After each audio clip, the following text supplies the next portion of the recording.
My name is Rudrani and welcome to Zoom Happy Space. Our guest today is the very talented, the very good-looking Karan Singh Grover. Thank you, Karan, for joining us. Thank you for having me in your happy space. I must ask you, Karan, what is your happy space? My happy space is anywhere with my fellow monkey. Of course. We're good at being monkeys, yeah, that we are. Cute monkeys, very cute at that. But I think it's adorable. Thank you. And I also feel like she's a part of this 2.0 version of yours. Like I was discussing, I must say, from the years that I've known you, I've always felt like there is so much of it was so misunderstood at a point. And, with the entire image of who KSG was. But that never bothered you even back then. How did you hold back even back then? The thing is that I feel we as human beings firstly have been put here and given this opportunity to live, and we all have the right to say and do whatever we want about anything. So if somebody else wants to say or not understand something about somebody, that's their perspective. That should not affect my perspective of them or myself. With regarding to the show, what your character first used to be and what it is today, there's a vast difference there, right? But when I keep telling you, even there's a 2.0 version of it, would you agree? What do you think is the 2.0 version of Karan Singh Grover today? The 2.0 version is that I'm not nocturnal anymore. I used to be a nocturnal animal. I stay awake at night, and nighttime was my most productive at one point in time. But I realized that I'm somebody who used to have a lot of vices as well. And all that kind of left me, and I chose to not have them in my life anymore because, it's different. 2.0 version of Karan Singh Grover or me actually wakes up at like 5 a.m. and he works out, and workout is not only physical anymore, it's way deeper than that. And I'm thankful to God at all times and in gratitude. And I have a monkey of my own, and she's awesome. She's definitely a big part of this 2.0 version of you, right? Oh, she is. She is actually the reason for it, actually. I feel like everyone says that, everyone has to make their changes on their own. And that is true. But she's somebody who has an aura or an energy around her that whatever or whoever is in touch with her and is around her, all their like heavier vibrations or things that they have that are negative, they just kind of dissipate, and you're left with like your true self. So it is because of her. You from the beginning have been this person who's lived his life the way he wanted to, even though I think everybody was writing about it, whether it was about your relationships, whether it was about the way you wanted to select even back then. I said, is it sort of liberating, Karan, the life that you led? My reasons for doing what I did were very different in the sense that I think I did not really know myself too well, and I was living in a reality that I thought was mine and this is it. But then I realized that I was all the time trying to run away from my reality. That means I'm not supposed to be in that reality.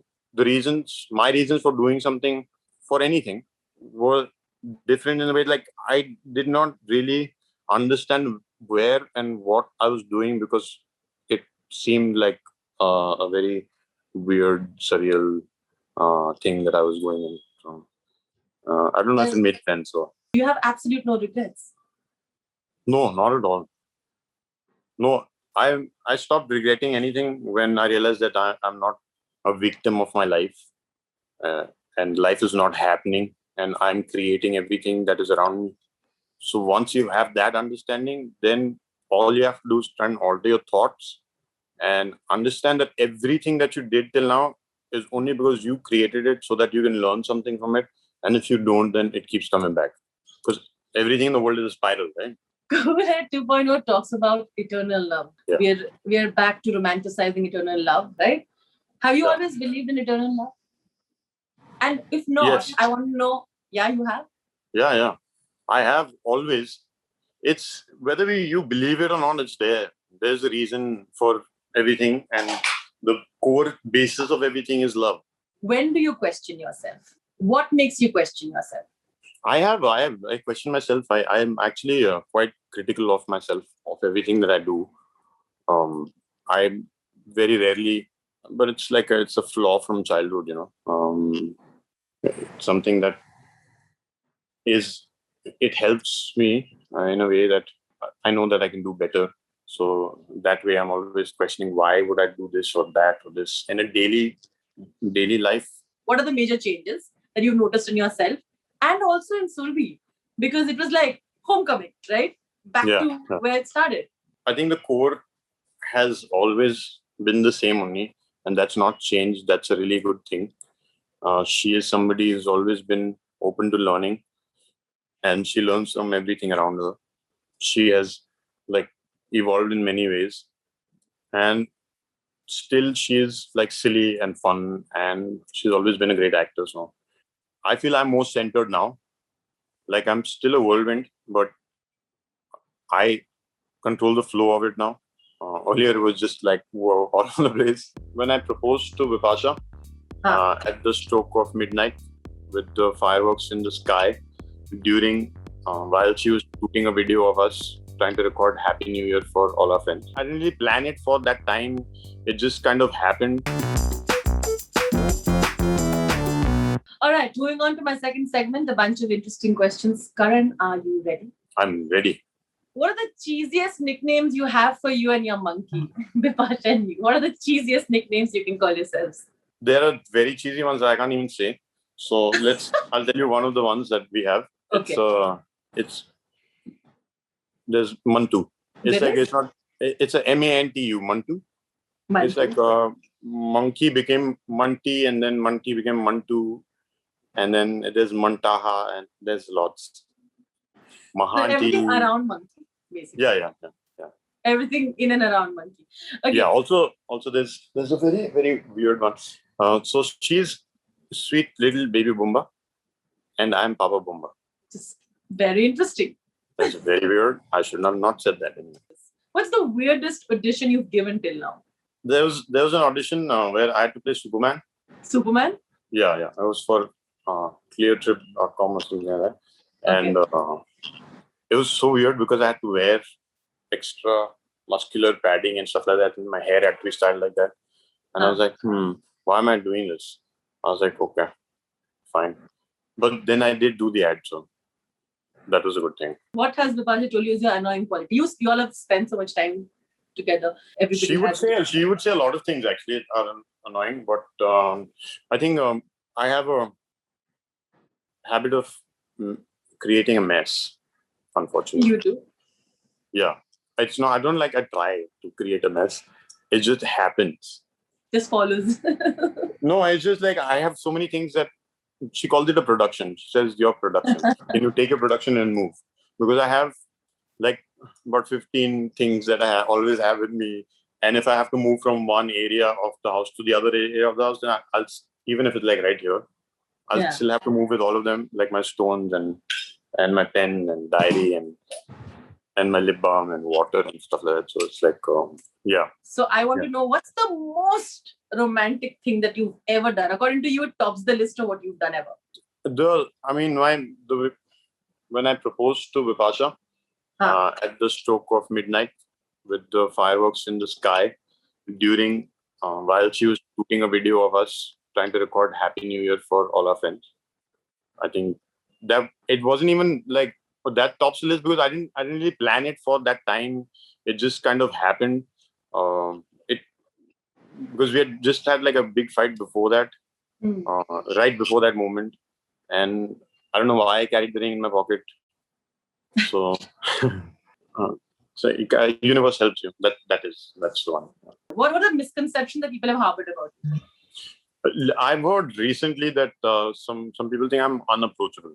Like, you're so unapproachable. I was like, what? Is that eyebrow thing that you do? Do it, Karan. I really? A rumor about yourself that makes you laugh. I'm unapproachable. The same thing? Yeah. It's funny.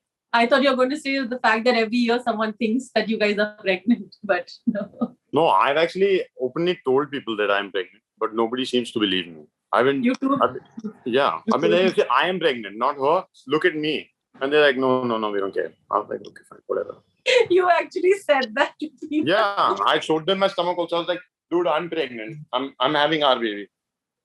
I was like, no. I was like, fine, whatever. I think your dad is super cool. Yeah, he is. He is, right? But I also feel like you will be like that, no? You'll be like this super chill guy. I think Bipasha will be the one who will steady. You'll be the chill person. I am the chill person. That's that's not a good thing because it's like I have only that quality. I'm the chill person. So, like in a grown-up person's life, that does not hold a lot of significance. Like, oh, really? Okay, so you're the chill person, and then what? Do you remember this? Also, what are you telling her? I'm telling her, you're stuck with me for life, baby. She used to be like this Lalaji with a khata, and she used to keep, ye kitna ho gaya, iska kitna ho gaya. During the honeymoon, in the middle of the night, she woke up saying, is the security in place? I was like, yeah. I will move on to my third segment, Karan. It is a game of pictures. Taken a few up, I've taken out a few pictures from your Instagram. You will have to tell me the memory behind the picture.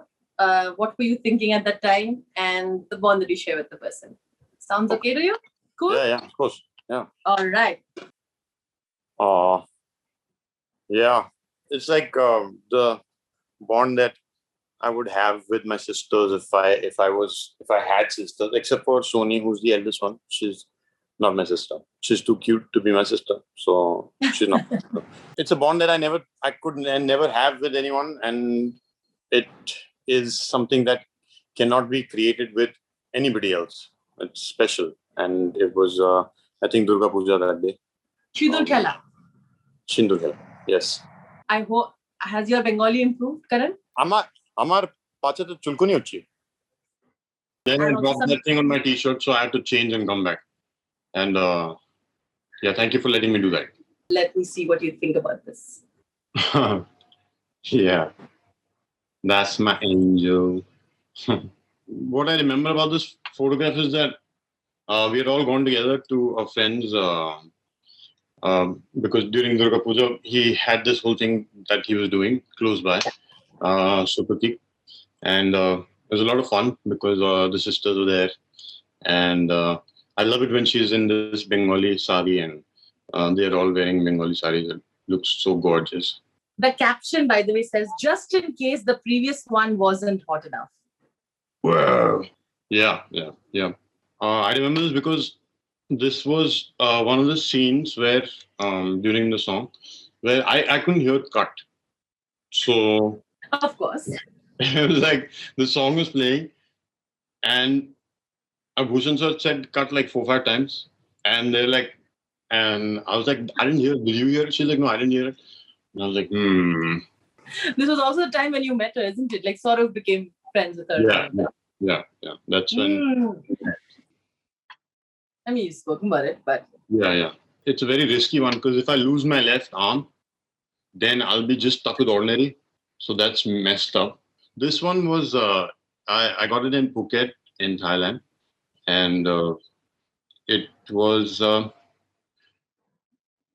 a time where actually these words actually came from a friend of mine because, she used to keep telling me that you're not ordinary and you should not try and fit into being ordinary because you're anything but ordinary. And I used to keep forgetting it in the sense that I should not live up to my own standard. So then I said, if I write it down, then there's no way I can forget it. Like it's in front of me. And will always be. Yeah, the day of the wedding. Do you remember this? Also, what are you telling her? I'm telling her, you're stuck with me for life, baby. Oh, look at you. This was at the St. Regis, 30th of April. And it was right after the Peras. And right before we went down for the photographs with everyone at the press and all that. I remember this because she had been planning. She planned the whole thing all by herself. Like even the flower decoration and everything, to the placements of everything, like everything.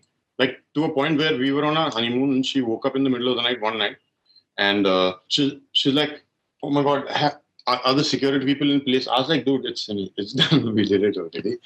So she used to be like this Lalaji with a khata, and she used to keep, "Ye kitna ho gaya, iska kitna ho gaya, kitna ho gaya," and then it was like so much, not stress, but so much work that she couldn't get over it. So then during the when she was like unwinding during the honeymoon in the middle of the night, she woke up saying, "Is the security in place?" I was like, "Yeah, probably at home because that's where they are right now." It's fun. Looking bride I've ever seen in my life. She's so happy. Full. Actually, if you see the film, we made like a video for I the did. whole thing. Yeah. So her mouth is never closed, man. Like never. There is no one picture with her mouth closed, and she has such white teeth. Like it's difficult to miss, and all of them show all the time. I know that it was a special day, and I know that it was an extremely special day for her also, and she was supposed to, and she deserved to enjoy every second of it because she put in so much hard work. Yeah. And there are very few times that I handle things because she's so good at handling stuff. So I was like, yeah, my main aim is that she's happy, and I need to make sure that everything is fine. And I'm like, as steady as I can be. So it's a good thing. Frustrating for the other person, I'm sure. Like she told me yesterday, what if you ended up with somebody who's exactly like you? I was like, just thinking about that stressed me out so much. I was like, shit, dude, how do you do it? You got stressed out. Yeah, Yeah, someone like me, the other part. I'll be like, oh my God, what do I do? I just about handle myself properly. It is like a series of picture, of course, and I'm showing you one. Yeah. This was quite a tricky scene to shoot, which took a lot of time. Oh, really? And yeah, it was post, like I'd recovered from COVID already. And this was just, we had like a few things that were left that we had to shoot in Bombay. This was one of those. And it was such a tricky scene because she slips and I end up, she's holding me, but I end up on the floor and she's on top of me, because then the other way around would be like I'm in a push up position for like a very long time. And the other next part of the scene would not happen because why would he be just like that for so long? Why can't he just get up? So it was like, how do we do it? When Bipasha saw the scene, she laughed. She's like, how's that possible? I was like, dude, things can happen. Parties like this. Oh yeah, this was Diwali. I like how everybody's so formal in it, but I'm like, it's going to be a long time when we have such lavish big parties. This and another party like this. That's again the Diwali thing. Diwali parties, gatherings with friends. And why we look formal is because I always end up seeing what she's doing and then reciprocate. And then I think Abhishek is doing the same thing. So it was, because it'll be crazy if I'm just making faces and she's all serious. They'll be like, who is this goofball? Why is this guy like this? So you just turn towards your right or left and see what she's doing and then accordingly go with it. Yeah, because I've been asked not to make faces because I can't keep my face still for like more than 1 second. In photographs also, I'll be like, well, and no, don't make faces. So I'll just look, what is she doing? Okay, yeah. Okay, Tell me, what are the career stereotypes that you still face when you're putting yourself out there? And what is the journey in terms of career that you would like to see happening in your case? It's not something that bothers me really, but there is like I'm always looked at somebody who's effort to play a character who's flamboyant and flirtatious and is good around people and stuff like that, and not somebody who's subdued and introvert, which is okay. I understand that because that's how I would look at myself also if I was them. You would? If just an exterior, I guess, I don't know. Till you see a different version or a different side of me, till you get to know somebody, but people don't really get to know you till they work with you. So, or they know you personally. So you always, even though you're not supposed to judge a book by its cover, that's the Exactly. first impression. So it happens. I'm actually happy with the roles that I'm doing, and I've been offered, and I wish that you know there's always a need for more. So the more coming, the better it is. But there's a lot of variety that I would like to try because that's Ah. what excites me. I try and find something that is different from the previous thing I did. Bye. Bye. Also, thank you so much. It was a lot of fun. Lots of love. Bye. Lots of love. Bye, Rudrani. See you.